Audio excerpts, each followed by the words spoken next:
Subscribe کیجیے ہمارے channel شاہد رجا اشرفی آفیشیل کو اور بیل آئیکن کو پریس کیجیے جس سے آپ کو نئے نئے ویڈیو کی نوٹیفیکیشن ملتی رہے۔ تو ناظرین السلام علیکم ورحمۃ اللہ وبرکاتہ۔ آج کا بیان حضرت شاکر علی نوری کا بیان رہے گا۔ قیامت میں 3 قسم کے لوگ آرام سے ہوں گے، وہ کون لوگ ہوں گے؟ تو بیان پورا سنیں اور اس پر عمل بھی کریں اور ہمارے چینل کو ضرور سے ضرور سپورٹ کریں، اور ویڈیو اچھی لگی تو ضرور ویڈیو کو لائک بھی کریں۔ تو چلیے بیان شروع کرتے ہیں۔ ایسا لگتا ہے جیسے زندگی ایک مشین کی طرح دوڑ رہی ہے، روز صبح ہوتی ہے، روز شام ہوتی ہے، اور بس انسان اسی دنیا کے چکر کے اندر اتنا محو ہے کہ اسے اس چیز کا احساس بھی نہیں کہ اس دنیا سے مجھے ایک دن جانا ہے۔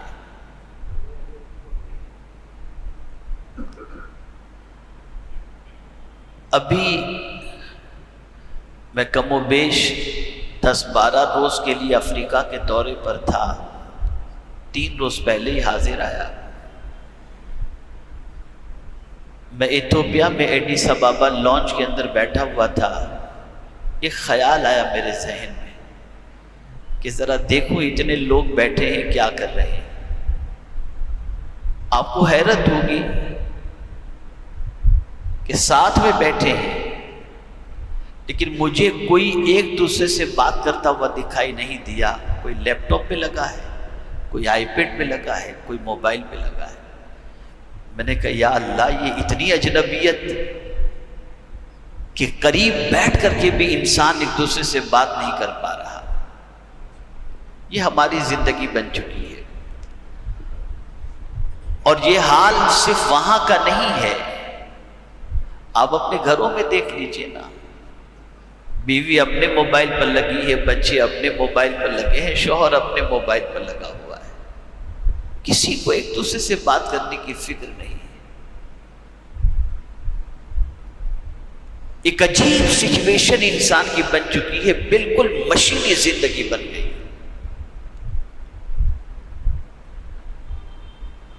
اور اس زندگی نے انسان کو اتنا بڑا خسارہ دیا ہے جس کی کوئی انتہا نہیں۔ سب سے پہلی چیز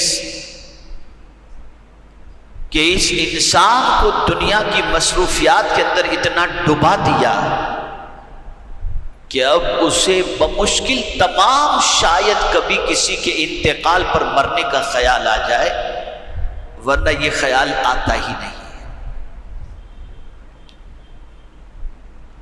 اور اسی لیے انسان پلاننگ بھی کرتا ہے تو صبح سے لے کے رات تک اسی زمین پر پرماننٹ رہنے والی پلاننگ کرتا ہے، جانے والی پلاننگ اس کے پاس نہیں ہے کہ ہمیں اس دنیا سے جانا ہے، یہ خیال ہی نہیں آتا۔ آپ کہتے ہیں حضرت عجیب بات کر رہے، خیال تو آتا ہے، تو میں پوچھتا ہوں کیا تیاری کر رہے اس کے بارے میں؟ چلو آتا ہے نا خیال آپ کو،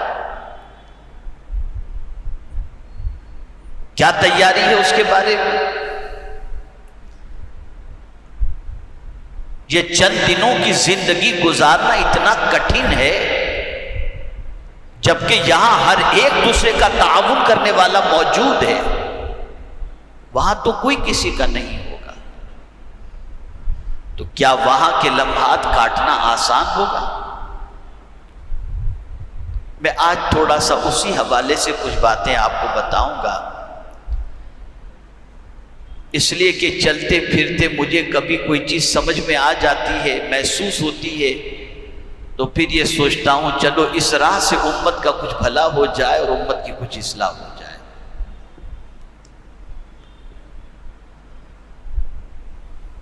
اس دن کی سچویشن یہ ہوگی قیامت کی کہ اللہ عز و جل ارشاد فرماتا ہے لِكُلِّ امْرِئٍ مِّنْهُمْ يَوْمَئِذٍ شَأْنٌ يُغْنِيهِ، ایک دوسرے سے آدمی بے نیاز ہو جائے گا، کسی کو کسی کی پرواہ نہیں ہوگی، کسی کو کسی کی فکر نہیں ہوگی، کوئی کسی کا پرسان حال ہوگا ہی نہیں۔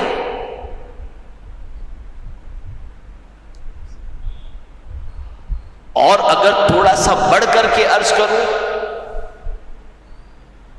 تو آپ قرآن کی روشنی میں سمجھیں گے کہ کوئی کسی کا پرسان حال نہ ہونا یہ بھی ایک سمجھ میں آنے والی بات ہے، لیکن جو قیامت میں مجرم ہوں گے، اب آپ کہیں کہ ہم مجرم نہیں، تو میں سمجھتا ہوں کہ ہم میں کا کون ایسا ہے جو مجرم نہیں؟ ہم تو صبح شام اللہ کی نافرمانی کرتے ہیں، ہم تو مجرم ہیں، ہمارے دامن پر گناہوں کے دھبے لگے ہوئے ہیں، ہماری صبح و شام اللہ کی نافرمانی میں گزر رہی ہے، یقیناً ہم مجرم ہیں۔ اللہ اپنے فضل سے ہمارے گناہوں کو اور ہمارے جرموں کو معاف فرما دے۔ تو مجرم کیا تمنا کریں گے قیامت میں، اسے سنیے آپ۔ یود المجرم، مجرم آرزو کرے گا، لو یفتدی من عذاب یومئذ ببنیہ وصاحبتہ واخیہ وفصیلتہ التی تؤویہ۔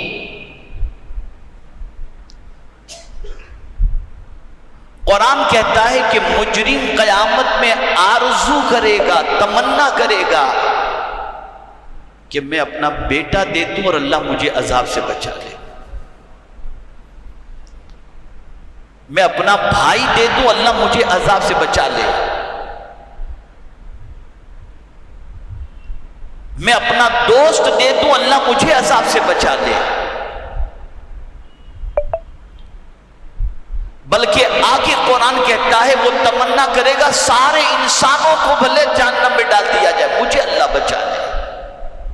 یہ مجرم قیامت میں تمنا کرے گا، یعنی وہ باپ بیٹے کا رشتہ اس قیامت کے دن ایسی سچویشن میں بدل جائے گا کہ مجرم اپنے بیٹے کی تکلیف نہیں اپنی تکلیف کی فکر کرے گا اور سوچے گا میرے بچے کو آگ میں ڈال دیا جائے تو ٹھیک ہے لیکن میں بچ جاؤں۔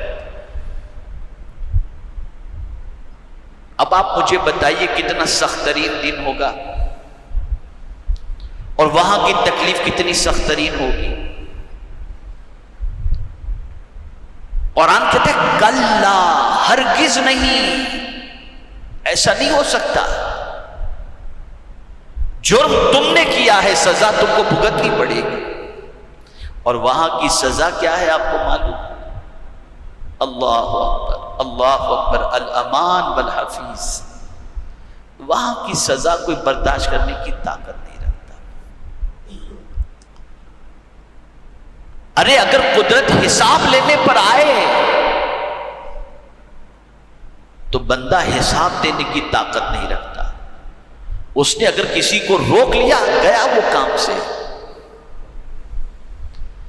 اسی لیے استاذ زمن کہتے ہیں بے سبب بخش دے نہ پوچھ عمل، نام غفار ہے تیرا یار، ہم سے عمل نہ پوچھ، بے سبب بخش دے میرے قریب۔ اس امت کی سب سے بڑی غلطی یہ ہے کہ اس امت نے آخرت کو فراموش کر دیا، اللہ کے حضور حاضری کو فراموش کر دیا، اللہ کی بارگاہ میں جواب دہی کو فراموش کر دیا، اور یہی وجہ ہے کہ آج کا انسان گناہ کے دلدل میں ڈوبتا جا رہا ہے۔ قرآن میں قیامت کے دن کے کئی نام بیان کیے گئے، یوم عظیم، یوم التغابن، یوم الدین، یہ سارے نام قرآن کے اندر آئے ہیں۔ اور جن صورتوں کے اندر قیامت کا تذکرہ ہے، اب سنیے حضور فرماتے ہیں، رسول اعظم صلی اللہ علیہ وسلم فرماتے ہیں سورہ ہود نے مجھے بوڑھا کر دیا، یعنی حضور قیامت کا تذکرہ پڑھتے اور سنتے تو سرکار پر کپ کپی طاری ہو جاتی اور سرکار پر ضعیفی کے آثار نمایاں ہو جاتے تھے۔ یہ وہ رسول ہیں جو سید المعصومین ہیں اور انہی کی قیامت میں سنوائی ہوگی، لیکن قیامت کے بارے میں پڑھ کر یا سن کر حضور صلی اللہ علیہ وسلم کی یہ کیفیت۔ میاں آج تھوڑا سا درد برداشت نہیں ہو پاتا، تھوڑی سی بخار کے اندر نانی یاد آ جاتی ہے، وہاں کی تکلیف کیسے بڑھ، کیا تیاری کی ہم نے وہاں کے لیے؟ کچھ سوچا کبھی ہم نے اس کے بارے میں؟ اور جو سوچتے ہیں ان کا حال کیا ہوتا ہے؟ ان کا حال یہ ہوتا ہے کہ روزانہ رات کو سیدنا فاروق اعظم رضی اللہ تعالی عنہ اپنی چٹائی کے نیچے سے درہ نکالتے، اپنے پیر پر مارتے ہوئے فرماتے تھے، اے پیر آج بتا تو کس راستے پر چلا ہے، اس لیے کہ اللہ تجھ سے حساب لے، اس سے پہلے میں تیرا حساب لے لوں۔ یہ سوچ تھی، یہ فکر تھی آخرت۔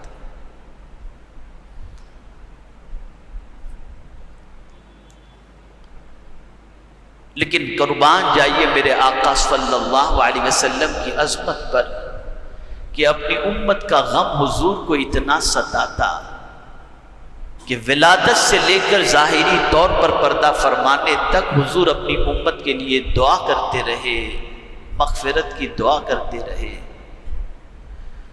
اور حضور صلی اللہ علیہ وسلم یہی چاہتے رہے کہ بس میری امت کی بخشش ہو جائے۔ تو حضور صلی اللہ علیہ وسلم نے ایسے اعمال بتائے جس کی وجہ سے اس قیامت کے دن اللہ عز و جل گھبراہٹ سے محفوظ و مامون رکھے۔ تو میں آج صرف آپ کو اس قیامت کے دن کے حوالے سے علیہ وسلم نے فرمایا ثلاثۃ، تین لوگ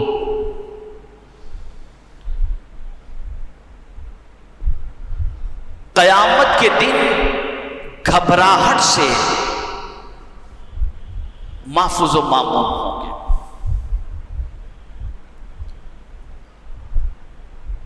اور یہاں تک فرمایا رسول اعظم صلی اللہ علیہ وسلم نے کہ جب ساری مخلوق کا حساب ہو رہا ہوگا تو یہ تین قسم کے لوگ مشک کے پہاڑ کے اوپر آرام سے بیٹھے ہوں گے، انہیں کوئی گھبراہٹ نہیں۔ وہ کب تک بیٹھے ہوں گے؟ جب تک کہ ساری مخلوق کا حساب نہ ہو جائے۔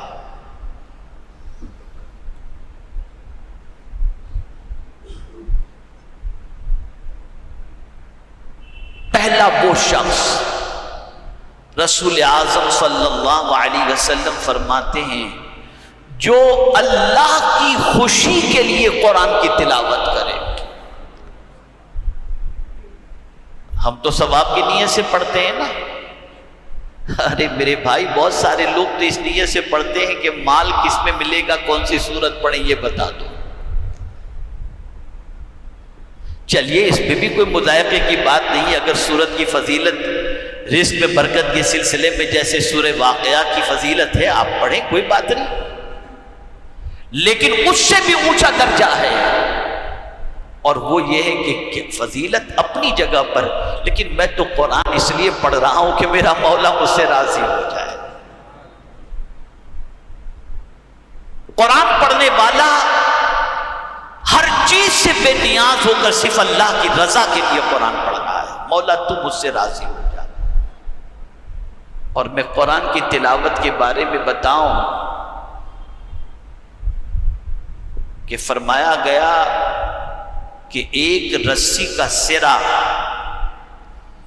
بندے کے ہاتھ میں اور دوسرا سرا اللہ کے دست قدرت میں، جب کوئی قرآن پڑھتا ہے تو گویا وہ اللہ کی اس رسی کا سرے کو پکڑ لیتا ہے، ادھر بندے کے ہاتھ میں رسی کا سرا ہے، ادھر قدرت کے ہاتھ میں رسی کا سرا ہے۔ ہم سب کا دامن نہیں چھوڑیں گے، یہ کہتے ہیں نا، قرآن جب کوئی پڑھتا ہے تو گویا اللہ عز و جل کی رحمتوں کو اپنے ہاتھوں میں تھامے ہوئے ہوتا ہے، اللہ کی رضا کے لیے قرآن پڑھتا اور کوئی مقصد نہ۔ اور پھر اسی کے ساتھ رسول اعظم صلی اللہ علیہ وسلم نے فرمایا اللہ کی رضا کے لیے قرآن پڑھنا اور پھر اس کی امامت، بندوں کی امامت کرنا اور بندے اس سے راضی ہوں، وہ بندہ قیامت کے دن کی گھبراہٹ سے محفوظ و مامون رہے گا۔ دوسرا کون سا شخص؟ تو رسول اعظم صلی اللہ علیہ وسلم نے ارشاد فرمایا جو اللہ کی رضا کے لیے لوگوں کو نماز کی دعوت دے، اللہ کی رضا کے لیے،